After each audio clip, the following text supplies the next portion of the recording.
change the way you understand what a miracle is. And you will be glad to see and discover that miracles are happening every day.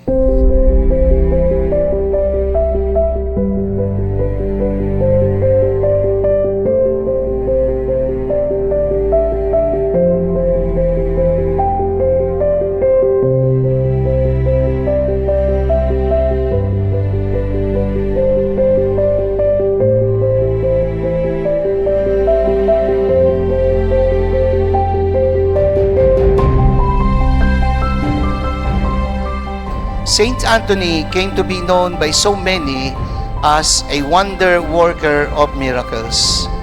Binigyan tayo ni San Antonio ng halimbawa para tularan, na hindi lang tayo puro debosyon, na hindi lang tayo puro tradisyon, na hindi lang tayo puro dasal at nobena kay San Antonio.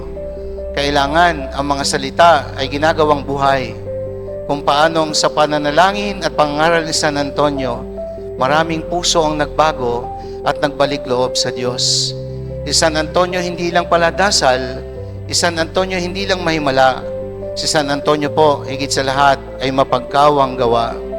Kaya nga po, inilunsad ang nagpapatuloy at sana'y magpatuloy pa sa mga susunod na henerasyon ang kawang gawa ni San Antonio that continues to teach us how our devotion can be translated into works of love by helping the poor and the needy.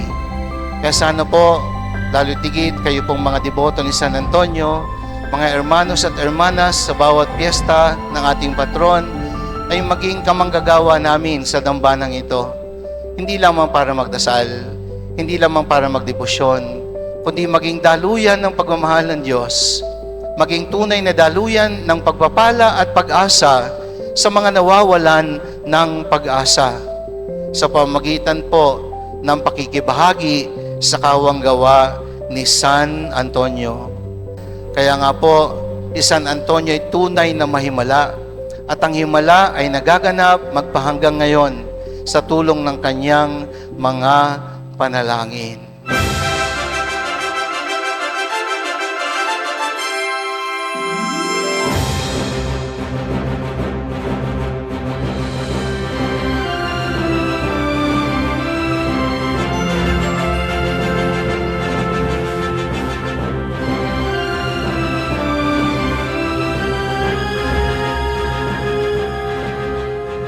Mahirap ba maglingkod sa Diyos? Ang gusto bang ituro sa atin ni San Antonio, ito'y para lamang sa mga espesyal na tao? Hindi. Bakit? May kasabihan si San Antonio. Alam niyo yun kung ano? Ang sabi ni San Antonio, ang buhay ng katawan ay ang kaluluwa. At ang buhay ng kaluluwa ay ang Diyos. So, anong ibig sabihin nito? Yung tatlong katotohanan, hindi ang itinuturo ni San Antonio, mapapagod tayo, mauusig tayo, mawawalan tayo. Hindi. Alam niyo kung anong tinuturo niya sa atin? Kapag tayo napagod, ang turo niya, si Jesus ang ating kapahingahan. Kaya pala, ang buhay ng kaluluwa ay ang Diyos. Lagi niyang dadalhin ang kahit sino sa atin na kapag tayo napapagod sa karanasan ng buhay na ito, anumang suliranin sa paggawa din ng kabutihan, tayo'y kay Jesus makakatagpo ng tunay na kapayapaan at kapahingahan. Ikalwa, hindi niya sinasabing tayo'y matakot dahil tayo'y mauusig o mapapalagay sa panganib, kundi bagkos dahil kay Jesus nakasentro ang buhay niya, ang itinuturo niya, huwag kayong matakot, sapagkat ang ating tanggulan lagi ay ang Diyos. So, isabihin, ano ikatatakot natin sa mundong ito? Kung ang Diyos ang ating tanggulan at sandigan. At ang huli, hindi ang itinuturo ni San Antonio sa atin tayo mawawalan, maligtad.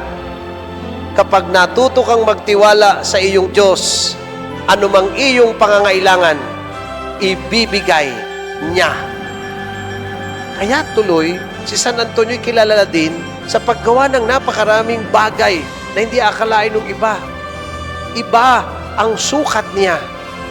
Ang biyaya, iba ang sukat. Ang biyaya ng Diyos, minsan ang pakiramdam mo'y kulang, pero kapag kailangan, naririyan.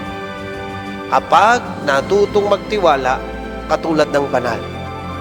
So nakita niyo mga kapatid, hindi lang pala siya dahil santo para tulungan tayo kapag may nawawala. Siya pala talaga'y tunay na santo dahil sa kanyang halimbawa.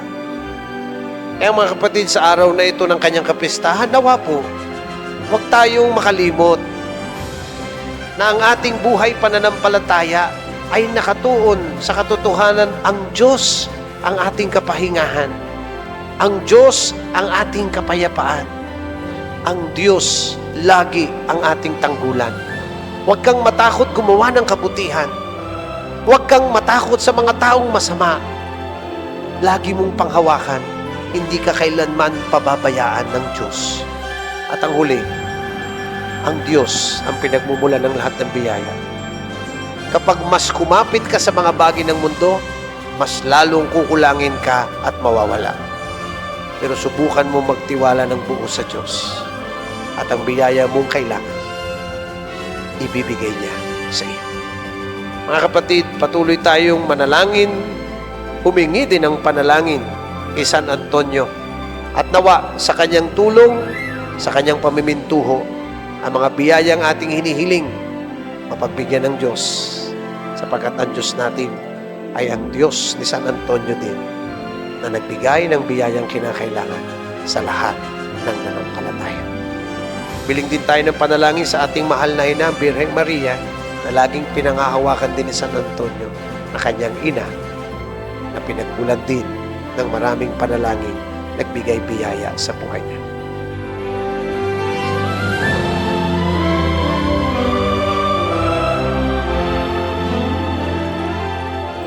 Salamat po, San Antonio ng Padua, sa lakas at inspirasyon na ibinibigay mo sa amin upang ang aming pagkaparangal sa Diyos sa pamamagitan mo ay patuloy naming maisabuhay. At sa pamamagitan mo, dumami pa ang nagmamahal sa Diyos. Dumami pa ang nagbabalik loob sa Diyos. Sapagkat kung meron mang isang himala na hindi pwedeng ihiwalay sa buhay ni San Antonio, kalakip na kanyang napakahusay na pangangaral ay yung sa salita pa lang niya, sa kanyang pagtuturo ng tama, sa pagtutuwid sa mga mali. Marami po ang nagbabalik loob sa Diyos. And that is the miracle of conversion. Because above all, more than being known as a great miracle worker, Saint Anthony of Padua was known as a great apostle of change, transformation, and conversion. And as we recall the life of Saint Anthony of Padua, we see a model for living a good Christian life. As we celebrate the feast of our great saint, nagdadasal tayo kay Saint Anthony that we may continue to work for God and that Saint Anthony may continue to work even with little miracles in each of us. Tipuin ang ating puso at maging daluyan tayo ng himala, pag-asa at pagkapalan ng Diyos para sa iba. San Antonio ng Padua, ipanalangin mo kami.